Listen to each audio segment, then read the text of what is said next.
Hi കൂട്ടുകാരെ, മഹാഭാരത കഥകൾ തുടരുകയാണ്. ഇന്ന് സർപ്പങ്ങളുടെ കഥയാണ് പറയുന്നത്.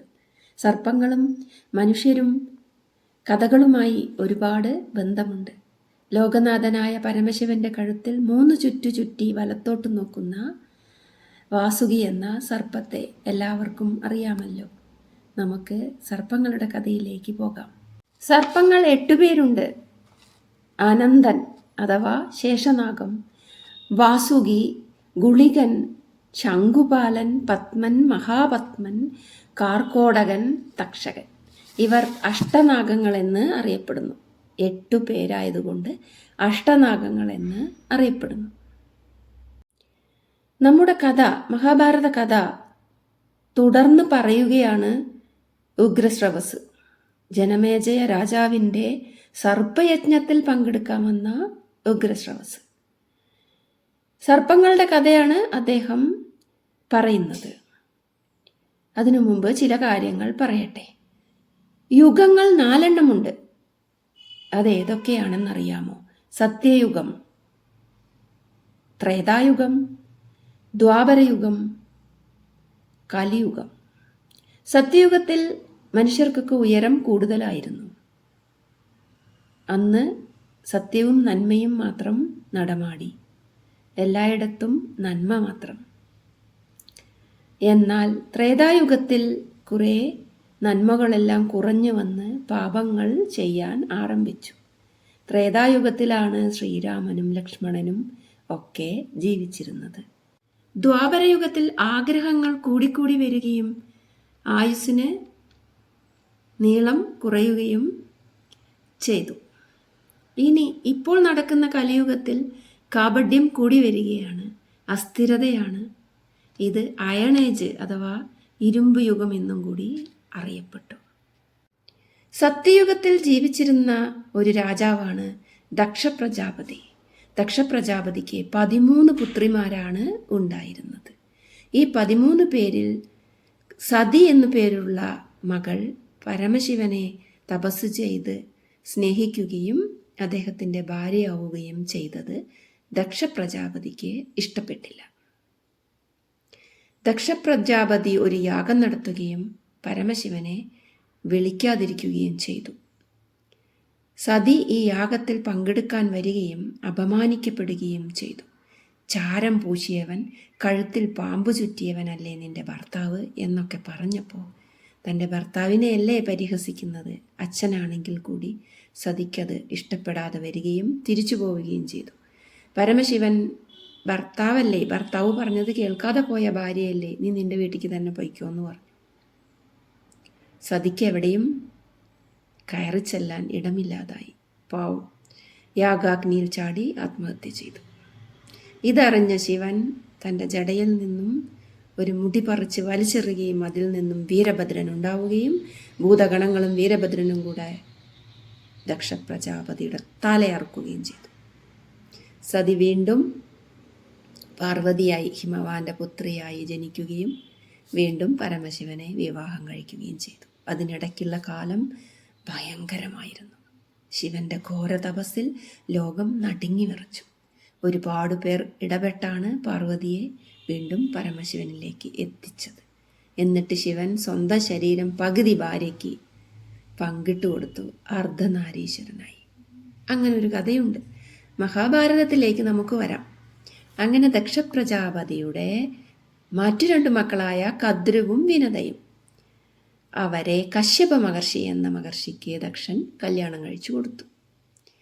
അവർ 2 വരം ആവശ്യപ്പെടുകയും കശ്യപൻ അവർക്ക് ആ 2 വരം നൽകുകയും ചെയ്തു.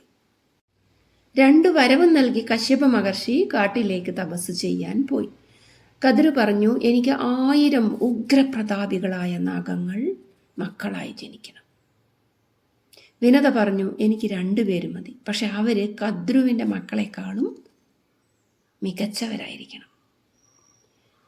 അപ്പോൾ ചേച്ചിക്കും അനിയത്തിക്കും തമ്മിലുള്ള ആ പോര് അവിടെ തുടങ്ങി. ആ സ്നേഹമില്ലായ്മ അവിടെ തുടങ്ങി. അതാണ് പറഞ്ഞത്, മഹാഭാരത കഥകളിലെ ഓരോ ഭാഗത്തിൻ്റെയും സാരാംശം നമ്മുടെ തലമുറകളിൽ കൂടി ഇങ്ങനെ മാറി മറിയുന്നുണ്ട്. എല്ലാ കഥാപാത്രങ്ങളും ഇന്നും ഉണ്ട്, അവരുടെ പിന്തുടർച്ച എന്ന വണ്ണം. അത് നമുക്ക് പരിശോധിച്ചാൽ മനസ്സിലാകും.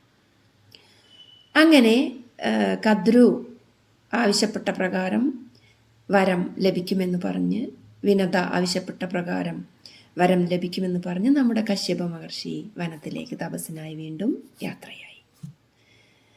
കദ്രു 500 വർഷം കഴിഞ്ഞ ശേഷം 1000 നാഗങ്ങളുടെ അമ്മയായി. അതിനു മുമ്പ് 1000 മുട്ടയിടുകയും ഇളം ചൂടുള്ള പാത്രങ്ങളിൽ അവ വിരിയാൻ വയ്ക്കുകയും ചെയ്തിരുന്നു. അങ്ങനെ ആ മുട്ടകളൊക്കെ വിരിഞ്ഞ 1000 പാമ്പുകളാണ് പുറത്തു വന്നത്. ഉഗ്രപ്രതാപികളായ പാമ്പുകൾ. വാസുകി, കാർക്കോടകൻ, തക്ഷകൻ, അങ്ങനെ പോകുന്നു പാമ്പുകളുടെ പേരുകൾ. വിനതയാവട്ടെ 500 വർഷം കഴിഞ്ഞിട്ടും മുട്ടകൾ വിരിയുന്നേയില്ല. 2 മുട്ടയാണ് ഇട്ട് വെച്ചിട്ടുള്ളത്. അതും ഇളം ചൂടുള്ള പാത്രത്തിൽ ഇട്ട് വെച്ചിട്ടുണ്ട്. വിനതയ്ക്ക് ക്ഷമ നശിച്ചു. വിനത എന്ത് ചെയ്തു? 1ാമത്തെ കുടം കുത്തിപ്പൊട്ടിച്ചതും ആ കുടത്തിൽ നിന്നും പാതി ശരീരമുള്ള ഒരു കുട്ടിയാണ് ഉണ്ടായത്. ആ പാതി ശരീരമുള്ള കുട്ടിയാണ് അരുണൻ. ആ അരുണൻ അമ്മയെ ശപിച്ചു.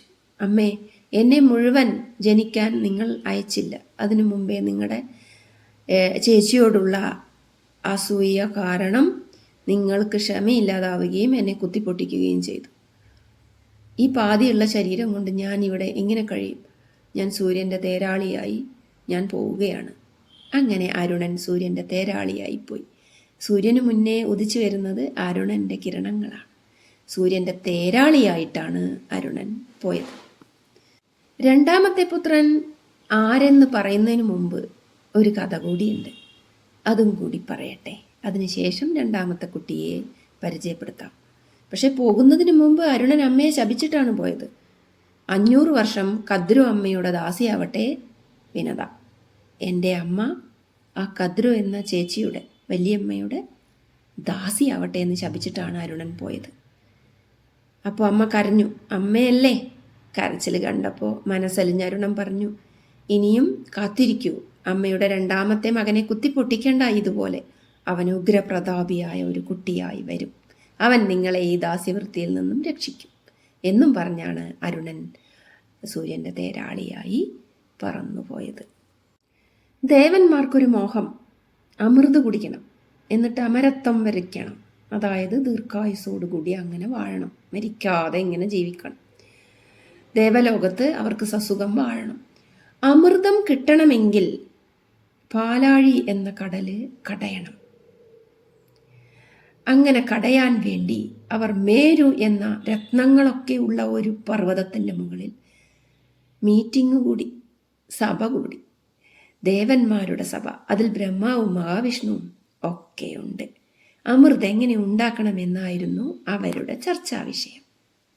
മന്ദരപർവ്വതം എന്ന പേരുള്ള ഒരു പർവ്വതത്തെ പുഴക്കി കൊണ്ടുവരണം. അതിന് ശേഷിയുള്ള നാഗമാണ് ശേഷനാഗം അഥവാ അനന്തൻ. അനന്തനോടത് ആവശ്യപ്പെടുകയും അനന്തം പോയി മന്ദരപർവ്വതത്തെ പുഴക്കിക്കൊണ്ടുവരികയും പാലാഴി കടയാൻ വേണ്ടി പർവ്വതത്തെ മഹാവിഷ്ണു കൂർമാവതാരം പൂണ്ട് താങ്ങി നിർത്തുകയും ചെയ്തു.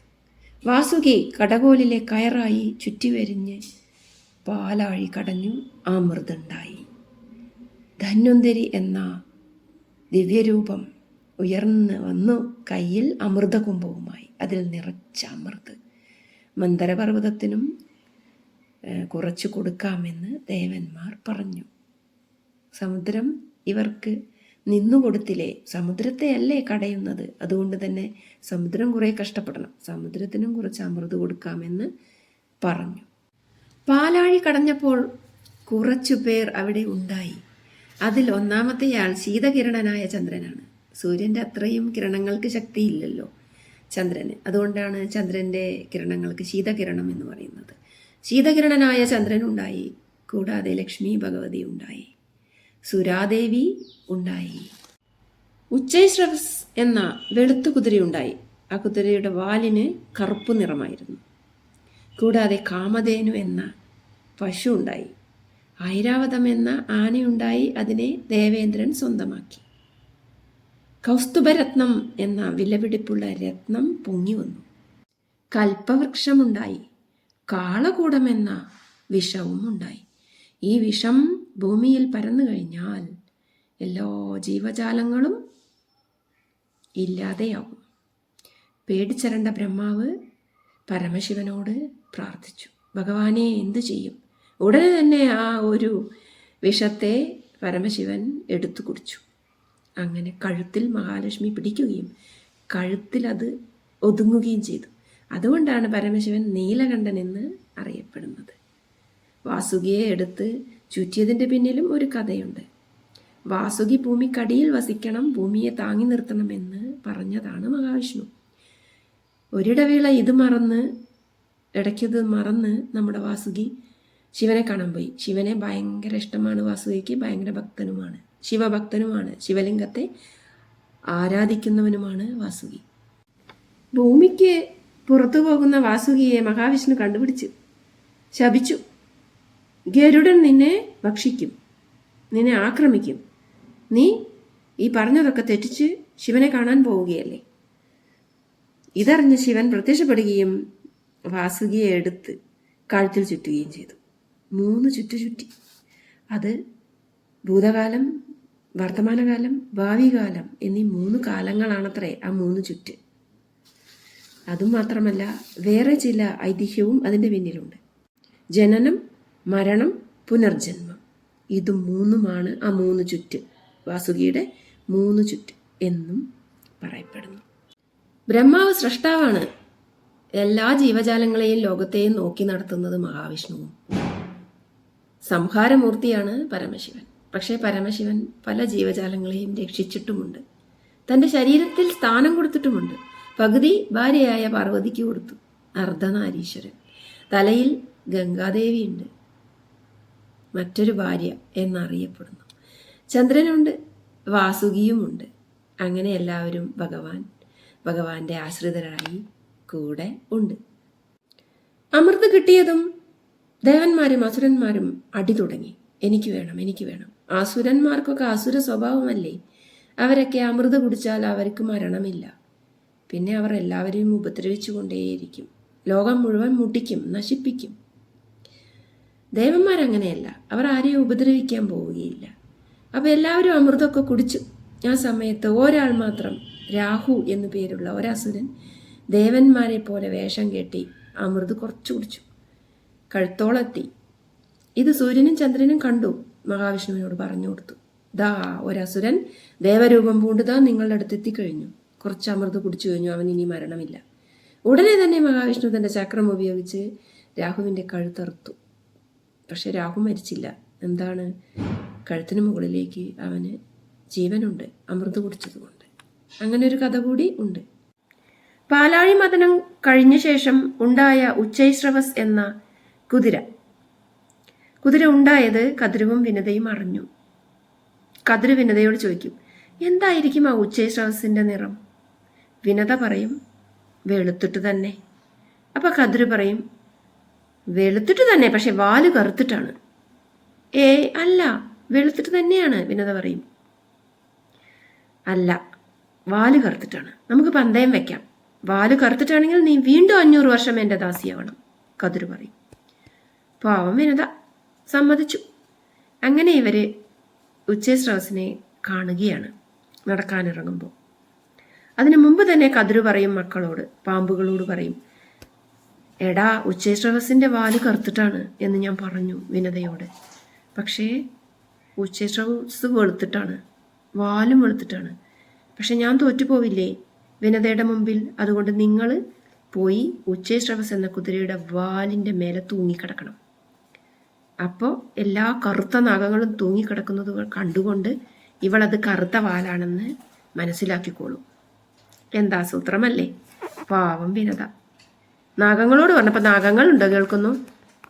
അമ്മ ചതിച്ചിയാണ്, ഞങ്ങളിത് കേൾക്കില്ല, ഞങ്ങൾ ഇവിടുന്ന് തെറ്റിപ്പോവുകയാണ്. അങ്ങനെ നാഗങ്ങൾ കുറേ എണ്ണം തെറ്റിപ്പോവാൻ ഒരുങ്ങിയപ്പോൾ കതിരു അവരെ ശപിച്ചു, സ്വന്തം മക്കളെ ശപിച്ചു.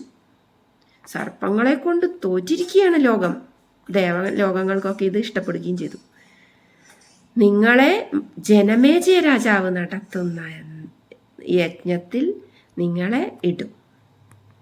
ഇട്ടിട്ട് നിങ്ങളെ വെന്ത് ഭസ്മമാക്കും.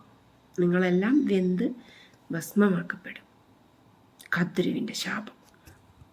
കദ്രുവിൻ്റെ ശാപം കേട്ട് ബാക്കി നാഗങ്ങൾ എന്ത് ചെയ്തു? വേഗം പോയി കുതിരയുടെ വാലിൽ കടിച്ചു തൂങ്ങിക്കിടന്നു. ഇത് കണ്ട വിനത അത് കറുത്ത വാലാണെന്ന് തെറ്റിദ്ധരിച്ചു. വീണ്ടും കദ്രുവിൻ്റെ ദാസിയായി മാറുകയും ചെയ്തു. പക്ഷേ അരുണൻ എന്താണ് പറഞ്ഞു പോയത്? വിനതയുടെ രണ്ടാമത്തെ പുത്രൻ അമ്മയെ രക്ഷിക്കുമെന്ന്. അപ്പോൾ രണ്ടാമത്തെ പുത്രൻ്റെ ജനനം എങ്ങനെയാണെന്നും ആരാണെന്നും അറിയുന്നതിനായി അടുത്ത ഭാഗത്തിനായി കാത്തിരിക്കൂ. മഹാഭാരത കഥകൾ ഇഷ്ടപ്പെടുന്നുണ്ടെങ്കിൽ ലൈക്ക് ചെയ്യൂ, ഷെയർ ചെയ്യൂ, കമൻറ്റ് ചെയ്യൂ, സബ്സ്ക്രൈബ് ചെയ്യൂ ചാനൽ.